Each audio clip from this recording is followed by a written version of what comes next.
Vlastne virtuálna tvorba, nebo je z toho živý vlastne zakázky. Gentleman here is a professional and would like to know more about your marketing activities. If you have your webpage, what is more the stuff coming from your stuff? So you're more commercial photography or more educational stuff? How do you manage your marketing activities mainly? Well, two things. Today, I spend more time education and not so much commercial. For about 30 years, I spent time doing commercial, but for the last 5 years, it's all... So svojou rodinou, napriek tomu, že videl ozaj celý svet dookola, dalo by sa povedať, považuje Prahu za jedno z, radi medzi jeho 3 najobľúbenejšie mesta na svete. Zbožňuje Prahu, chodí sem do Prahy často, už tu bol niekoľkokrát, bol tu komerčne fotiť, organizuje workshopy. Jediné, čo mu je ľúto po Prahe, je mu ľúto skôr váš, že bohužiaľ počasie vám toto leto moc nevyšlo, ale dúfam, že sa to aspoň tento víkend trošku napraví naspäť.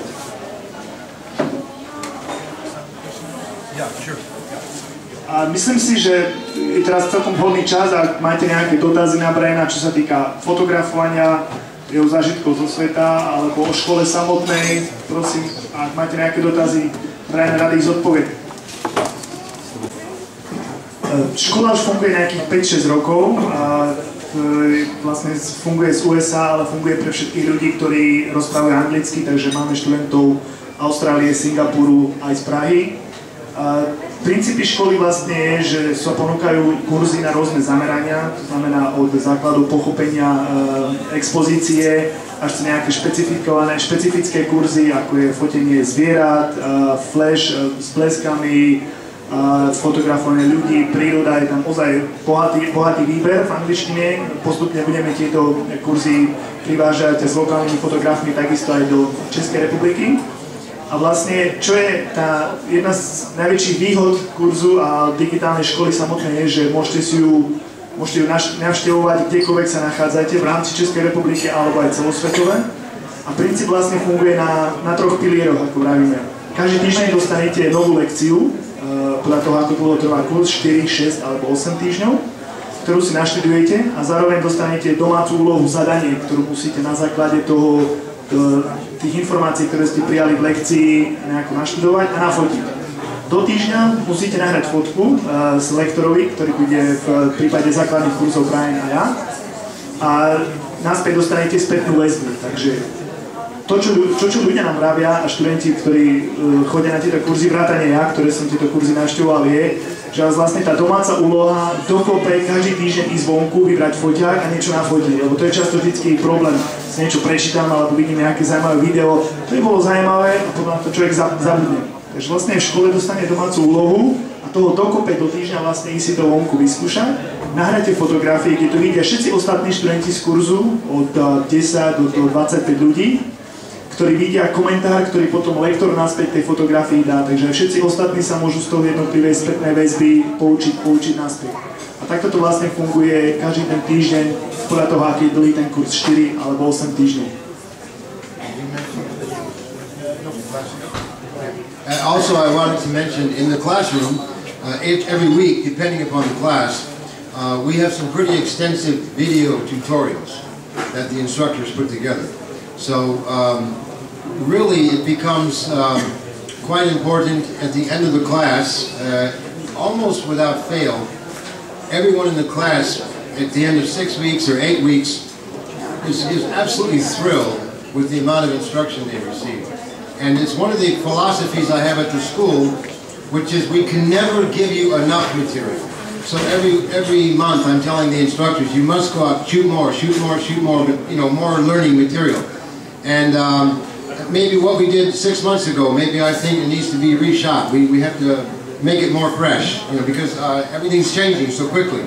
So last year you come to class and you say, okay, I have this camera. Well, now this year they have a new camera that does something else, and we need to make sure that we have the information fresh for people. So a lot of information there. So I will say this, the school does not work for people who have really old internet connection. You have to have high speed because of all the video. So, okay. Ďalšou veľmi podstatnou časťou školy a všetkých tých zadaní, ktoré chodia, je, že sa ponúkajú vlastne aj video ukážky ku každému, ako sa tieto veci fotia alebo točia v rámci lekcie. A preto jednou z podmienok samozrejme, aby tá škola fungovala, je, že musíte mať dobré pripojenie na internet. Ďalšou vec, ktorú Brian dbá, je, že všetkých inštruktorov, ktorí sú v škole, vlastne núti k tomu, aby sa stále pridávali nové fotky, obnovovali, lebo prichádzajú samozrejme nové foťáky na trh, ktoré vedia nové funkcie, tak to treba vyskúšať, dať to na poriadok. A navyše stále sa treba obnovovať a upravovať, takže je tam strašne veľký kopec materiálu, ktorý prichádza každý ten týždeň a tie lekcie sa zlepšujú a obnovujú. Takže tá lekcia, ktorá vyzerala pred rokom a mala určité ukážky fotiek alebo videa, ako tieto veci natočiť, už bude úplne vyzerať ináč za týždeň. A cena? Na cene momentálne pracujeme, cenník ešte nebol zverejnený pre českú verziu školy, budeme to zverejňovať koncom oktobra na našich stránkach. Škola, máme pripravenú stránku ppsop.cz, ktorá je taký trošku krkolomný, tajomná skrátka, ale to vlastne používame originál anglicky, ktorý sa používa, to je Perfect Picture School of Photography, takže sme zachovali škola perfektnej fotografie, tú istú doménu, aby sme mali. Stránky sa momentálne prekladajú, aby bolo prostredie, budeme využívať presne to isté, ktoré používame na anglické kurzy, aj na verzie, ktorá bude pripravená momentálne v arabštine, francúzštine a čínštine, viacero jazykových variant. Predpokladáme, že to bude určite tohto roku, koncom oktobra a najneskôr v novembri by sme mali spúšťať prvé kurzy.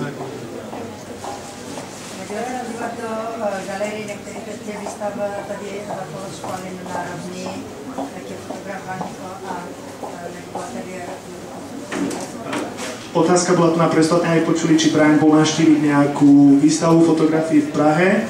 Myslím si, že na to môžem zodpovedať aj ja, ale spýtam sa Briana, pokiaľ viem, ešte nebol pozrieť tu na žiadnu výstavu. There was a question if you have time to see any art gallery here or some photography exhibition while you're in Prague. There are a couple of them right now in Prague.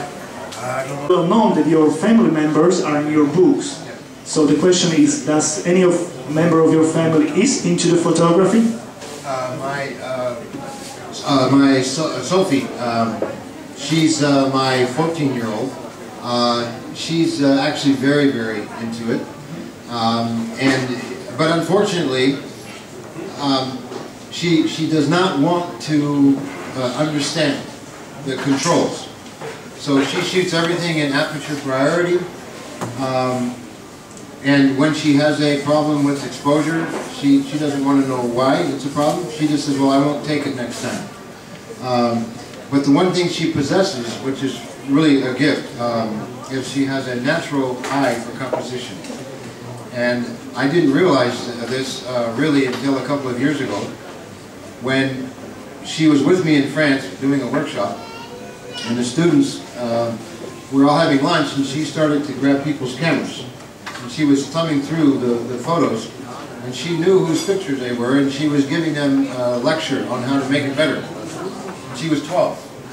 And the students agreed with her. They, oh my, yes, you're right, I see that now. So I think that it's fair to say that she's got a really good eye for composition.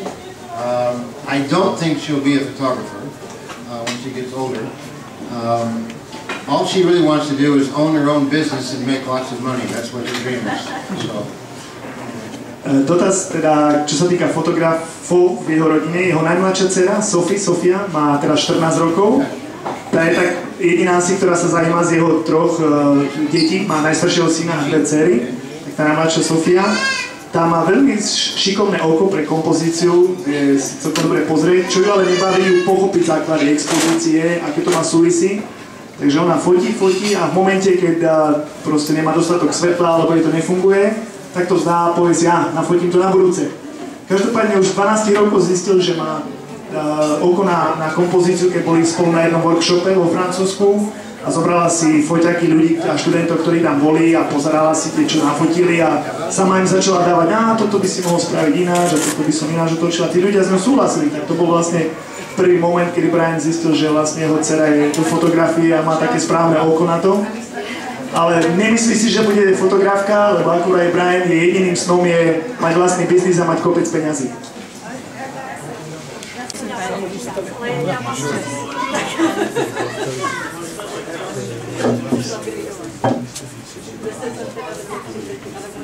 question what are you shooting, so I think I can cover that. Brian je Nikonista, fotil 30 rokov, vždycky fotil na Nikone.